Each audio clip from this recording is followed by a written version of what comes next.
All right, if you needed a quick refresher of solving systems, make sure you watched the warm-up video first. Otherwise, what we are looking at for today in day 7's notes is solving 3x3 systems. So what that means, you have 3 equations and 3 variables. So x, y, and z, or a, b, and c, something along those lines. So to make the notes a little bit quicker, we have all of the directions written down right here. Right? So what I would like to do is give you an example, and then we'll come back through and using that example, take a look at each step. Now, there actually is one more step that should be on there that isn't. So before we get to that first example, go ahead and write down that step 6 needs to be to check your answer. All right, it's kind of pretty important with these ones. Okay, example number 1. Copy extremely carefully here. Sorry. We have 2x plus 3y minus z equals 5. Second equation, 5x minus 3y plus 2z equals negative 25.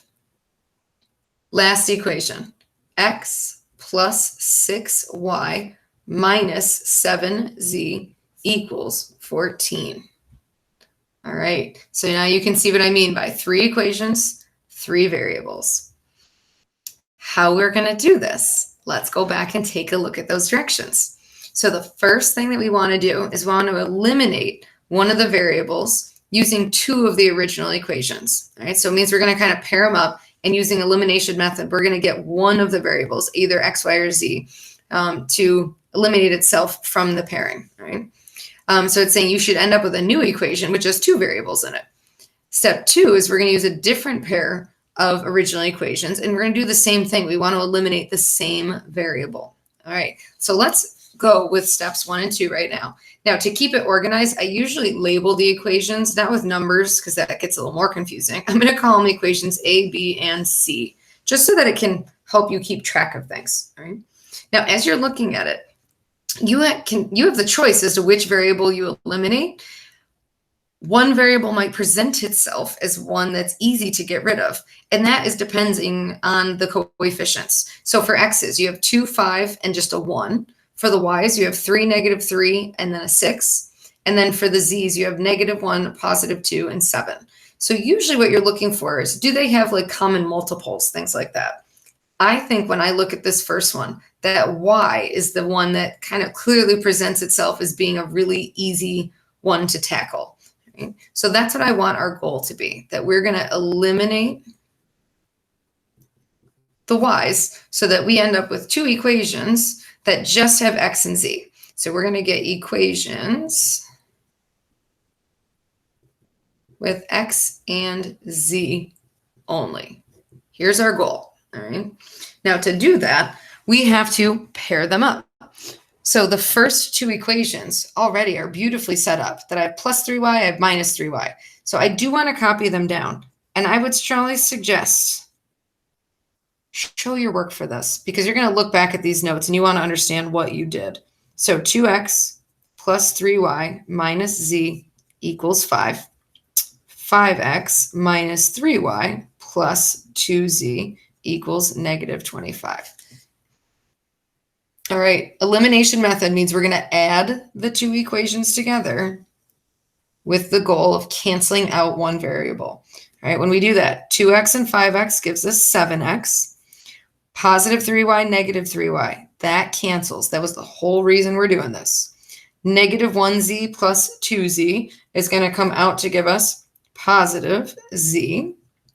And then 5 plus a negative 25 will give us negative 20. All right. If you have a different pen or pencil, it might be a great idea just to circle it. So here's the equation that I wanted with just x and z only. And now we need to do that again. So step 2 in the directions up top say, now combine 2 different equations and eliminate the y's. So we did A and B. So our options are we can combine either equation A and C or equations B and C. So what I would look at is which one's going to be a little bit easier. So when I look, the fact that I have a positive 6y that I'm going to have to be comparing it to, The second equation at least is negative already. To get this to be a negative 6y, we would have to multiply that equation by 2. So hopefully this stuff is kind of starting to come back to you. So I'm going to take the second equation, equation B, and I'm going to double it. And then I'm going to add that to equation C. So as we bring this down, everything from equation B, we are going to multiply it all by 2. So instead of 5x, it's now going to be 10x. And then instead of minus 3y, it'll be minus 6y. That'll turn into a plus 4z. And then when we double this guy, that's going to be negative 50. So you have to make sure you multiply everything by the 2. Then we can keep equation C as is. So copy carefully. X plus 6y minus 7z and then equals 14. Okay. We have ourselves set up so that when we add it together, those y's are going to eliminate, which is exactly what we want. So 10x and x gives me 11x. Those cancel out. 4 minus 7 gives me minus 3z. Negative 50 plus 14, that's going to give me negative 36. All right, go ahead and circle that equation. Now we have a system of 2 by 2. So when I look at step 3, step 1 was combining the first 2. Step 2 is combining the second 2. When it says we have a system of 2 variables, it means that we should be down to literally 2 variables. So x and z are the 2 that we picked. Now we're going to solve that system.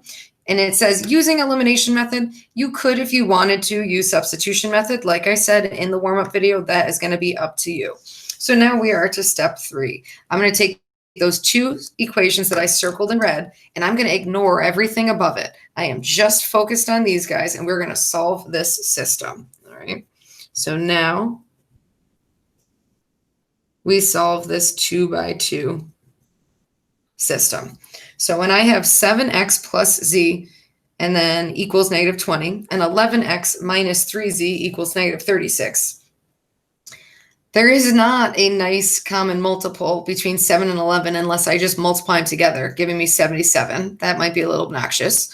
Between z and negative 3z, that might work a little bit easier because I would only need to multiply this equation on the left by 3, and then that would counteract the negative 3 here. So let's do that. Let's take this guy, and as we bring it down, let's multiply it by, oops, not negative 3, by positive 3. Okay. So that would make this equation 21x plus 3z and then equals negative 60. And then I'm going to bring this one down as is, 11x minus 3z and then equals negative 36. All right, add them together.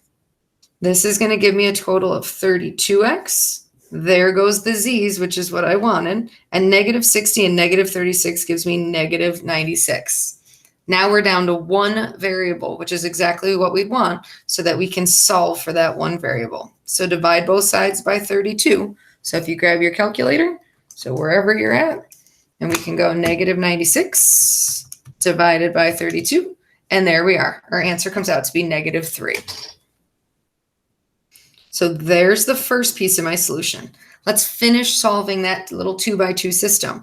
So now take negative 3 and plug it back into one of these circled equations. I don't care which. So I'm just going to pick the first one. So if I plug back in,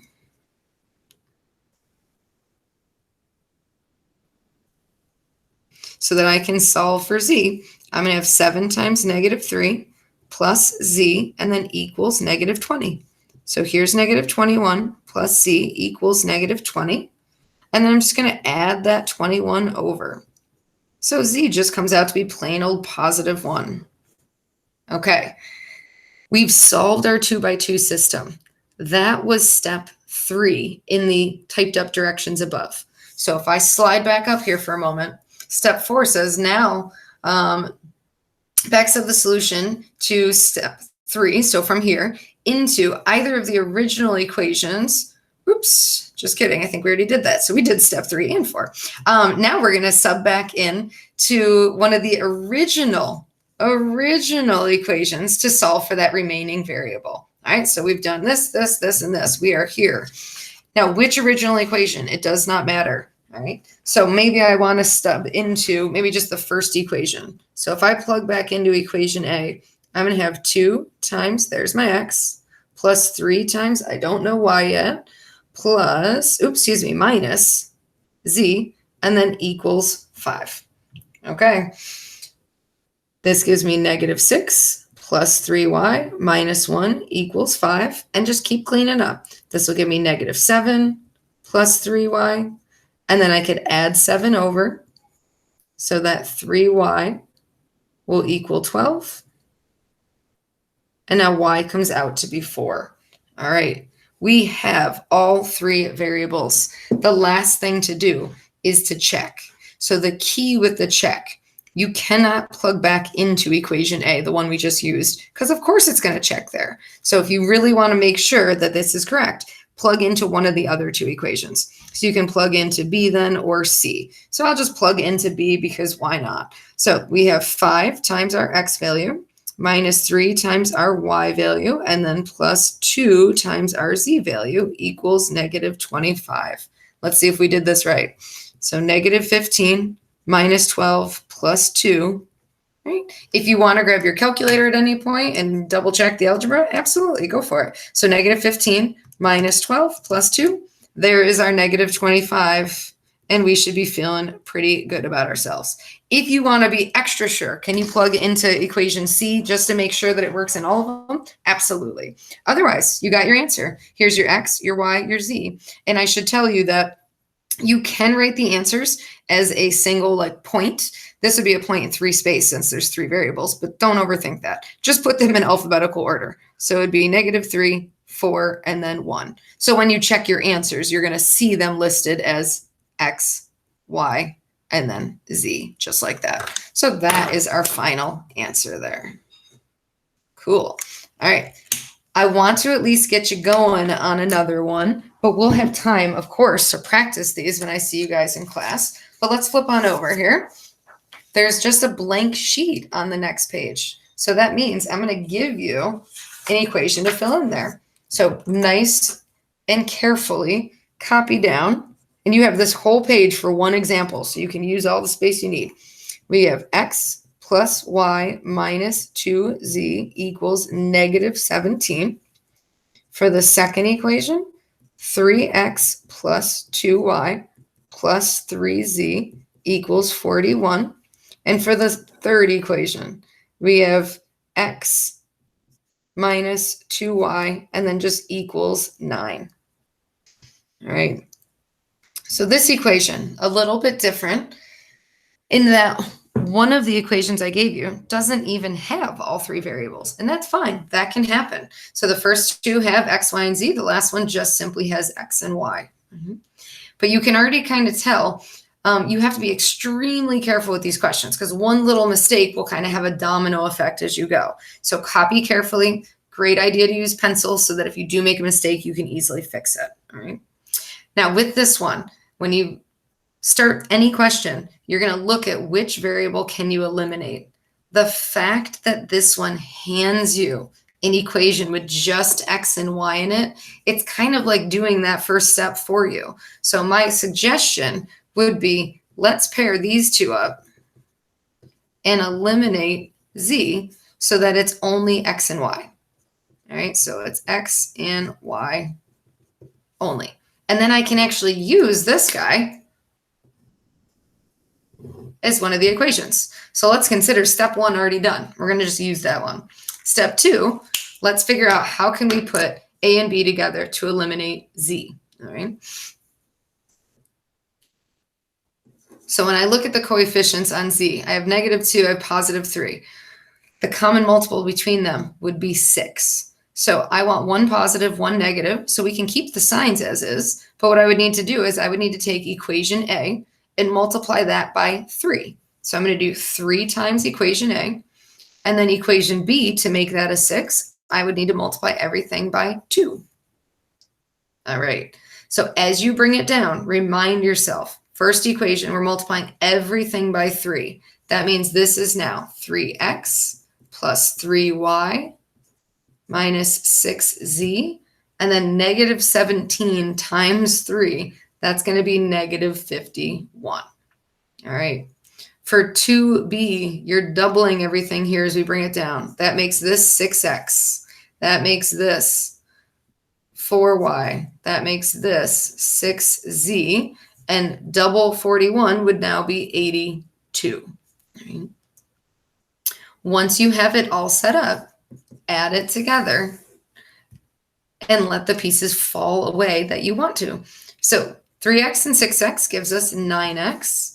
3 and 4 gives us 7y. See you later, z's. And negative 51 plus 82. All right, negative 51 plus 82. That's going to give us 31 right there. All right. So here's the second equation that we're working with. So we've got that guy, we've got this guy. Okay. So that's step 1. This was step 2. Step 3 is now we're going to solve the little 2x2 system with just those two. So we're going to solve this 2x2 system. And it's called a 2x2 because you have 2 equations, 2 variables. There you go. All right. When I look between them, the coefficients on the x's and y's, it'd probably be easier to work with the x's because I'd only need to multiply this equation versus if I do the y, I have to multiply both equations. And I'm all about doing the least amount of work that I need to. All right. No need to be crazy if we don't need to. So that first equation, I'm going to need to multiply it by a negative 9 so that it'll cancel with the positive 9. So as we bring this guy down, we're going to multiply it times a negative 9. Right? Or maybe I should write as multiply so it doesn't look like an x. Okay. So it's going to be negative 9x, positive 18y, and then that'll be negative 81. There's that first equation. Second equation, copy it as is. 9x plus 7y equals 31. All right. Add these guys together. X's will cancel. 18 and 7 gives me 25y. Negative 81 plus 31 will give me negative 50. And then this one very nicely cleans up. Now, can you get fractional or decimal answers? Yes. Are they typically pretty fractions or pretty decimals? Also, yes. So for the most part, you're going to want to see nice whole numbers coming out as a result. But if you do get a fraction, don't freak out. Just make sure you check your answer in the end. If it's a terrible looking fraction and not like a pretty 1/2 or 1/3, yeah, then you probably messed something up. So you want to go back and kind of double check your algebra. Otherwise, let's finish with this system. I'm going to plug back into one of those equations I circled in red. So maybe I'll use the first one, which was x minus 2 times y equals 9. So this becomes x plus 4 equals 9. Subtract it over, x comes out to be 5. All right, 2 variables down. Now I need to plug back in to an equation that has z. So I'm going to go back to the original one. So I'm going to plug into equation A. So I'm going to plug in 5 plus in for y, negative 2 minus 2 times z, which we don't know yet, equals negative 17. And then let's solve. This will give us 3 minus 2z equals negative 17. Subtract 3, which gives me negative 2z. That'll give us negative 20. And then divide by negative 2, z comes out to be positive 10. All right, those answers all look pretty darn good. So last step is to check. So the only other equation we can really check into is equation B, because that's the only one that has all 3 variables. So in for 3x, we're going to put a 5 there, plus 2, put in a negative 2 there, and then let's see, what's the last part? Plus 3z, does it equal 41? All right, 15 minus 4 plus 30 equals 41. Let's check it. 15 minus 4 plus 30. Yahoo! There we are. So if it all checks, that means we are good to go. So our final answer, you can leave as just little boxed in values, or you can write it as a 3 little points there. It sounds weird, but it is a 3-space point. Like if you were to plot an XYZ, I won't get too far into it, but it's 5, negative 2, and 10. That is the final answer there. Okay. In class, we will then practice these.